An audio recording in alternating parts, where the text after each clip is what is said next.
Danh tính cha ruột của Địch Lệ Nhiệt Ba, vốn được giấu kín suốt 13 năm, cuối cùng đã được tiết lộ, hé lộ bí mật về sự nổi tiếng của cô. Hành trình nghệ thuật của Địch Lệ Nhiệt Ba bắt đầu tại đoàn ca múa Tân Cương, nơi cô được tiếp xúc với nghệ thuật từ nhỏ. Cô bắt đầu học piano 5 năm tuổi và vào học viện nghệ thuật năm 9 tuổi. Câu nói của cha cô, con gái tôi cũng đang học diễn xuất, đã mở ra cánh cửa cho cô tham gia các bộ phim truyền hình lớn của CCTV. Từ Anahan đến giải thưởng nữ thần Kim Ưng, cô đã chứng minh bằng tài năng của mình rằng thành công không phải là may mắn mà là kết quả của hạt giống nghệ thuật được cha cô âm thầm vun trồng suốt 13 năm. Luôn có một bí ẩn chưa được giải đáp trong ngành giải trí, nguồn lực mà Địch Lệ Nhiệt Ba có được kể từ khi ra mắt là đáng ghen tị.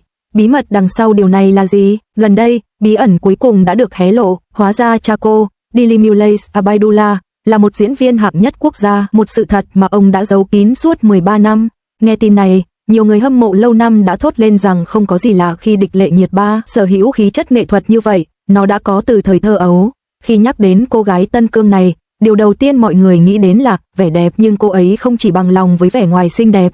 Trong chương trình truyền hình thực tế, Diva Hit the Road 5, cô đã khoác lên mình trang phục dân tộc và biểu diễn điệu múa Tân Cương, hoàn toàn làm say đắm khán giả quốc tế. Sau màn trình diễn, cô chân thành bày tỏ hy vọng rằng nhiều người có thể hiểu thêm về Trung Quốc thông qua mình, và tình cảm này hoàn toàn xuất phát từ trái tim. Tại Gala Tết Nguyên đán 2024 ở Kashgar, cô xuất hiện trên sân khấu trong bộ váy đỏ và ngay cả CCTV cũng không khỏi khen ngợi điệu múa của cô làm ngoạn mục. Để hiểu được mối liên hệ của người phụ nữ trẻ này với nghệ thuật, chúng ta phải bắt đầu từ người cha của cô. Dili Mulais là ca sĩ solo của đoàn ca múa Tân Cương trong nhiều thập kỷ, danh hiệu nghệ sĩ hạng nhất quốc gia của ông hoàn toàn xứng đáng. Địch Lệ Nhiệt Ba lớn lên trong khu nhà của đoàn nghệ thuật, được tiếp xúc với nghệ thuật từ nhỏ và bắt đầu học piano 5 năm tuổi. Năm 9 tuổi, cha cô đưa cô đi thử giọng vào học viện nghệ thuật Tân Cương, và sau khi được nhận, cô được tuyển thẳng vào đoàn ca múa với vai trò vũ công.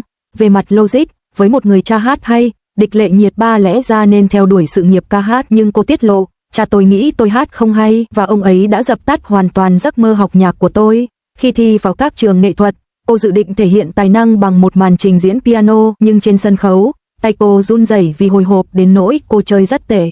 Cô chuyển sang diễn xuất và được nhận vào Học viện Sân khấu Thượng Hải. Khi mới vào khoa diễn xuất, cô vô cùng hướng nội, thậm chí còn run rẩy trên sân khấu. Để giúp cô phát triển, các giáo viên đã cho cô đứng giữa lớp học, phát biểu trước toàn lớp. Nghĩ đến điều đó vẫn khiến cô cảm thấy xấu hổ. Nhưng sau thời gian kiên trì và luyện tập, cô dần dần yêu thích diễn xuất. Trong thời gian học đại học, cô đã thử vai Yuji trong bộ phim Sau bữa tiệc ly cuối cùng sao.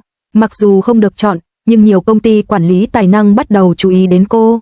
Tuy nhiên, chính ảnh hưởng của cha cô mới thực sự đưa sự nghiệp diễn xuất của cô lên tầm cao mới. Khi bộ phim Sao Anahan Sao đang tuyển nữ chính ở Tân Cương, cha cô đang giúp đỡ trên phim trường. Trong một cuộc trò chuyện tình cờ, ông đã nói với đạo diễn, con gái tôi cũng đang học diễn xuất. Sau khi nhìn thấy ảnh của cô, đạo diễn lập tức quyết định cho cô thử vai và cô đã nhận được vai chính ngay lần đầu tiên. Bộ phim này sau đó đã nhận được đề cử giải Faison. Vai diễn đầu tay của Địch Lệ Nhiệt Ba là vai chính trong một bộ phim truyền hình lớn của CCTV, một khởi đầu vô cùng ấn tượng. Khi nhận được tin, cô đã vô cùng xúc động đến mức suýt khóc. Tuy nhiên, sau Sao Anahan Sao, cô không ngay lập tức trở thành diễn viên chính.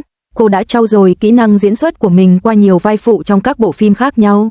Trong Sao Huyền thoại Xạ Điêu Sao, cô vào vai một người phụ nữ ngoại quốc, khiêu vũ cùng nam chính. Dù vai diễn nhỏ nhưng rất đáng nhớ, vai diễn phụ trong Sao Kiếm Huyền thoại Sao đã đưa cô đến với công chúng. Nhìn lại, dàn diễn viên của bộ phim đó đều thuộc hàng top. Thời còn học đại học, nhiều công ty quản lý muốn ký hợp đồng với cô, nhưng cô liên tục từ chối cho đến khi gặp J-Work Studio và nhận ra đội ngũ này thực sự giỏi. Năm 2015 là một bước ngoặt, vai diễn Gao Won trong Sao Tình Yêu Kim Cương Sao rất đáng yêu và diễn xuất tự nhiên của cô đã tạm thời làm lu mờ nữ diễn viên chính, Tang Yan. Năm 2017, Sao Lý Huệ Trân xinh đẹp Sao đã đưa sự nổi tiếng của cô lên một tầm cao mới, giúp cô giành được các giải thưởng nữ thần Kim Ưng, nữ diễn viên được yêu thích nhất và nữ diễn viên được yêu thích nhất vào năm sau đó. Tuy nhiên, trước khi cô kịp tận hưởng niềm vui của các giải thưởng, tranh cãi đã nảy sinh, với một số người cho rằng chiến thắng giải Kim Ưng của cô có phần không công bằng. Địch Lệ Nhiệt Ba dường như không mấy quan tâm, vai diễn Phân Diêu đã mang về cho cô vô số người hâm mộ và chương trình Keep Running cùng năm đã đưa sự nghiệp truyền hình thực tế của cô lên một tầm cao mới. Từ năm 2019 trở đi, sự nghiệp của cô bước vào giai đoạn tương đối ổn định. Vai diễn Lee Chang trong The Long Ballad đầy khí phách và mạnh mẽ, vai Deng Yan trong The Sword and the Rose chính trực và dũng cảm, và vai Nia Jiulu trong The Rise of the Hero mang đến một nét duyên dáng bất ngờ.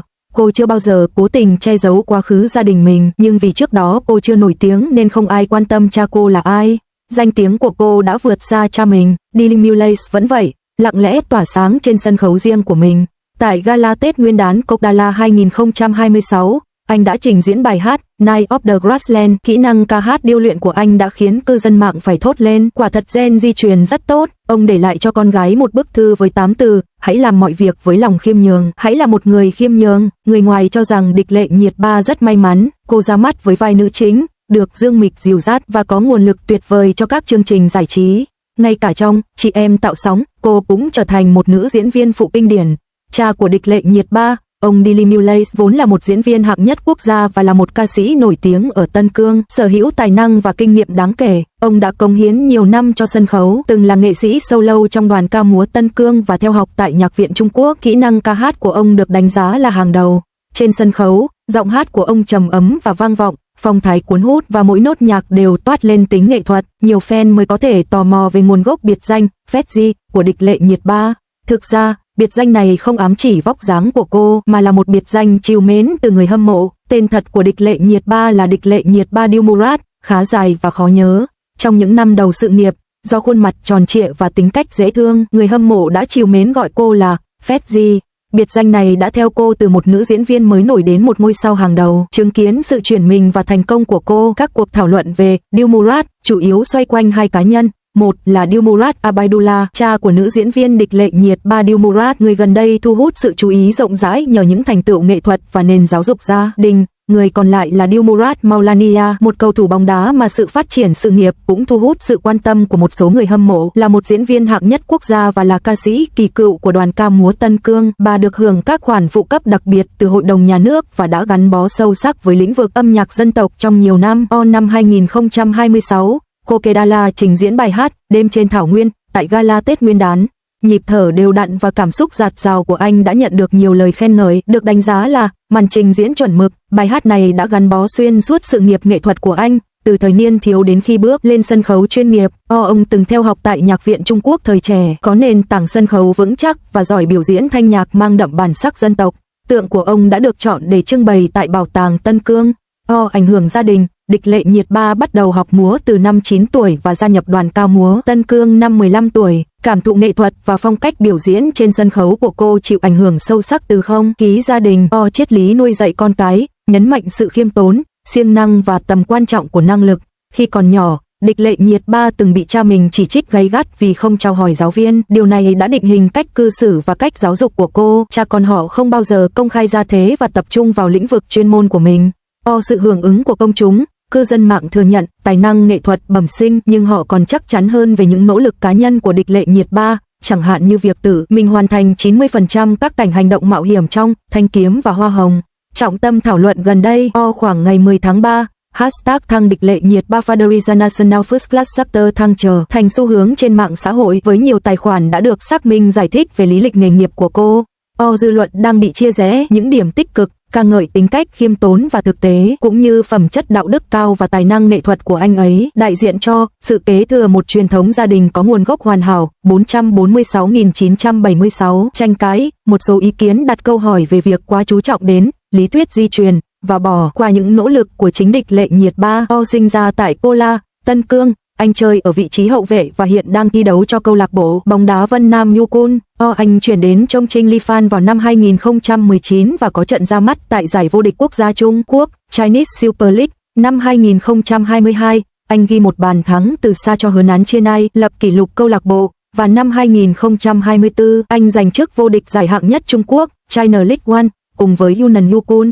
Anh ấy sẽ đạt cột mốc 100 lần ra sân tại giải vô địch quốc gia Trung Quốc vào năm 2025 và vào tháng 7 cùng năm, anh ấy đã ghi một bàn thắng giúp đội bóng đánh bại Suncheon Sinpeng City. Thông tin tập trung chủ yếu vào các bài viết bách khoa toàn thư và các bài báo liên quan đến thể thao, các mức độ thảo luận thấp hơn nhiều so với thời cha của Địch Lệ Nhiệt Ba. Đầu tháng 3 năm 2026, Địch Lệ Nhiệt Ba bị mắc kẹt ở Dubai do tình hình ở Trung Đông. Người dẫn chương trình Lý Kiến An đã cầu nguyện cho cô bằng tên đầy đủ, Địch Lệ Nhiệt Ba Dilmurat. Điều này đã gây ra mối lo ngại rộng rãi về sự an toàn của nữ nghệ sĩ. Cư dân mạng đã diễn giải thông điệp như sau: việc sử dụng tên đầy đủ nhấn mạnh sự tôn trọng đối với cá nhân, đồng thời nêu bật sự tác trách của nhóm trong việc sắp xếp lịch trình.